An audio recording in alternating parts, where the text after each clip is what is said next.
ଅମୃତଭଣ୍ଡା ସ୍ୱାସ୍ଥ୍ୟ ଉପକାରୀ ସାବ୍ୟସ୍ତ ହୋଇଥିଲେ ମଧ୍ୟ ଗର୍ଭବତୀଙ୍କୁ ଖାଇବାକୁ ବାରଣ କରାଯାଏ। ଏହା ପଛର କାରଣ କ'ଣ ଆସନ୍ତୁ ଜାଣିବା ଏହି ଭିଡ଼ିଓଟି ଷ୍ଟାର୍ଟ କରିବା ପୂର୍ବରୁ ଆପଣମାନଙ୍କୁ ରିକ୍ୱେଷ୍ଟ କରୁଛୁ ଆମ ଚ୍ୟାନେଲକୁ ଯଦି ଆପଣମାନେ ସବସ୍କ୍ରାଇବ୍ କରିନାହାନ୍ତି ତେବେ ଏବେ ସବସ୍କ୍ରାଇବ୍ କରିନିଅନ୍ତୁ ଏମିତି ନୂଆ ନୂଆ ଭିଡ଼ିଓ ଦେଖିବା ପାଇଁ। ତାହେଲେ ଚାଲନ୍ତୁ ଟାଇମ୍ ୱେଷ୍ଟ ନ କରି ଭିଡ଼ିଓଟି ଷ୍ଟାର୍ଟ କରିବା।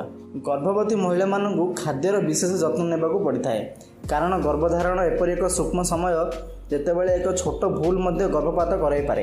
ଏଥିପାଇଁ ଜଣେ ଗର୍ଭବତୀ ମହିଳାଙ୍କୁ ଉଭୟ ଶାରୀରିକ ଓ ମାନସିକ ଅସୁସ୍ଥତାର ସମ୍ମୁଖୀନ ହେବାକୁ ପଡ଼ିଥାଏ।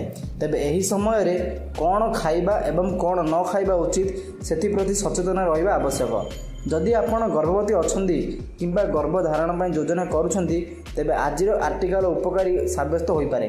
ପ୍ରକୃତିରୁ ମିଳୁଥିବା ବିଭିନ୍ନ ଫଳ ଓ ପନିପରିବା କିଛି ନା କିଛି ସ୍ୱାସ୍ଥ୍ୟ ଉପକାରୀ ଗୁଣ ରହିଥାଏ, ମାତ୍ର ସମସ୍ତଙ୍କ ଉପରେ ଏହାର ସମାନ ପ୍ରଭାବ ପଡ଼ିନଥାଏ। ସେଥିମଧ୍ୟରୁ ଅମୃତଭଣ୍ଡାଟି ହେଉଛି ଅନ୍ୟତମ। ଗର୍ଭବତୀ ମହିଳାଙ୍କୁ ସାଧାରଣତଃ ଅମୃତଭଣ୍ଡା ଖାଇବାକୁ ମନା କରାଯାଇଥାଏ ବୋଲି ଶୁଣିଥିବେ ନିଶ୍ଚୟ। ଏହିପରି ଅଙ୍ଗୁର ମଧ୍ୟ ବାରଣ କରାଯାଇଥାଏ। କୁହାଯାଏ ଯେ ଅଙ୍ଗୁରର ଚୋପା ହଜମ ହୋଇନଥାଏ। ଧନିଆ ପତ୍ରକୁ ନେଇ ମଧ୍ୟ ଗର୍ଭପାତ ସମୟରେ ସନ୍ଦେହ କରାଯାଏ। ତେବେ ଗର୍ଭବତୀ ମହିଳାମାନଙ୍କୁ ଅମୃତଭଣ୍ଡା ଖାଇବାକୁ କାହିଁ ବାରଣ କରାଯାଏ ଏ ପ୍ରଶ୍ନ ମନରେ ଉଙ୍କି ମାରୁଥିବ ନିଶ୍ଚୟ। ଏହାର କାରଣ କ'ଣ ଆସନ୍ତୁ ଜାଣିବା। ଗର୍ଭାବସ୍ଥା ସମୟରେ ଅମୃତଭଣ୍ଡା ଖାଇବାକୁ ନେଇ ଅନେକ ଲୋକଙ୍କ ମନରେ ଦ୍ୱନ୍ଦ୍ୱ ରହିଥାଏ।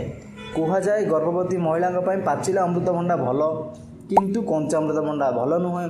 ପାଚିଲା ଅମୃତଭଣ୍ଡାରେ beta carotene, choline, fibre, folate, potassium, vitamin A, B, C ଥାଏ। ସେହିପରି କଞ୍ଚା ଅମୃତଭଣ୍ଡାରେ ଲାକ୍ଟେଜ୍ ପେପନ୍ ଥାଏ। ତେବେ ଏହି ଲାକ୍ଟେଜ୍ ଗର୍ଭବତୀ ମହିଳାଙ୍କ ପାଇଁ ହାନିକାରକ ହୋଇପାରେ। ଏହା ଗର୍ଭାଶୟ ସଂକୋଚନକୁ ଟ୍ରିଗର କରିପାରେ, ଯେଉଁ କାରଣରୁ ଲେବର ପେନ୍ ହୋଇପାରେ। କଞ୍ଚା ଅମୃତଭଣ୍ଡାରେ ପେପନ୍ ଥାଏ ଯାହା ଭ୍ରୂଣକୁ ସପୋର୍ଟ କରୁଥିବା ଗୁରୁତ୍ୱପୂର୍ଣ୍ଣ ଝିଲ୍ଲିକୁ ଦୁର୍ବଳ କରିପାରେ। ତେବେ ଡିସ୍କ୍ଲେମରରେ ଆପଣମାନଙ୍କୁ ଏହା କହି ରଖିବୁ, ଏ ଭିଡ଼ିଓରେ ଯାହା ବି କୁହାଯାଇଛି ସମସ୍ତ ବିବରଣୀ କେବଳ ସାଧାରଣ ସୂଚନା ଉପରେ ଆଧାରିତ। ଆପଣମାନଙ୍କର ଯେକୌଣସି ସ୍ୱାସ୍ଥ୍ୟ ସମସ୍ୟା ପାଇଁ ଆପଣ ପ୍ରଥମେ ଡାକ୍ତରଙ୍କ ପରାମର୍ଶ ନିଅନ୍ତୁ। ଯଦି ଏ ଭିଡ଼ିଓଟି ଆପଣମାନଙ୍କୁ ଭଲ ଲାଗିଥାଏ ତାହେଲେ ଆପଣ ସାଙ୍ଗସାଥିମାନଙ୍କୁ ହ୍ୱାଟ୍ସଆପ୍ କି ଫେସବୁକ୍ ଦ୍ୱାରା ସେୟାର କରିପାରିବେ।